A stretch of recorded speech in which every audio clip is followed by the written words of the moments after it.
They beat him. Black and blue like shades of night.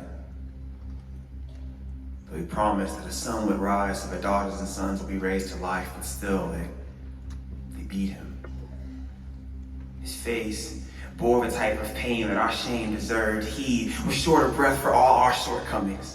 Whips cut skin for the moments when we didn't cut it. Nails drove deep into both hands and feet. They labeled him a thief as if that was supposed to be you and me, but he would never speak.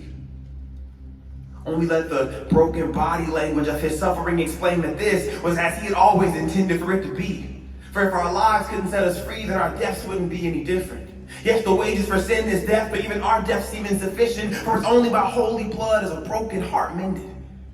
But it's only by righteous love is such righteous blood given, so they beat him within an inch of his everlasting life to show the immeasurable size of his unending love, as if to say that we were a lost cause worth searching for, that he would write his name on the torn pages of our story, that all honor and glory would be to the Father who authored the very book of life and is gracious enough to handwrite our names. We robbed him of his blood just as he robs our graves and the very tombs that we all deserve to be laid in. Sin tried to beat the man.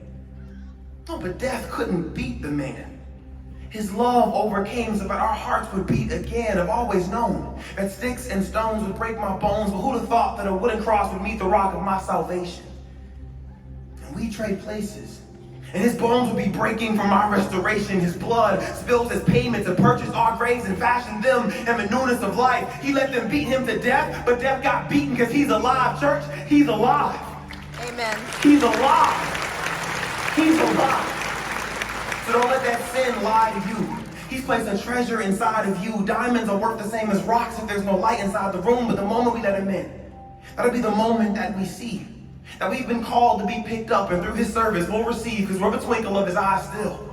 This is the power behind his passion. This is kingdom coming, scriptures in motion, waiting to happen. He's the head and not the tail, made us above and not beneath. He went through temporary defeat to turn our chaos into peace. He says we're a handful of mistakes, but he gave us a world full of purpose. Now your silhouette chosen, you're a brand new moment. He put space between your footprints. He put value in your steps. He gave proof that every move has potential to protect. He says that he was beaten so that when you feel beaten, you'll remember. For as much as we are sinners, he's a much greater forgiver. As much as we get off track, he's a much greater center. As much as we feel pain, he's a much greater healer. Sin tried to beat the man, but death couldn't beat the man. Amen. His love overcame so that our hearts would beat again. So praise King Jesus, the glorious, honorable, resurrected King Jesus. Praise our holy and risen King Jesus, who though he was beaten, he remains unbeaten.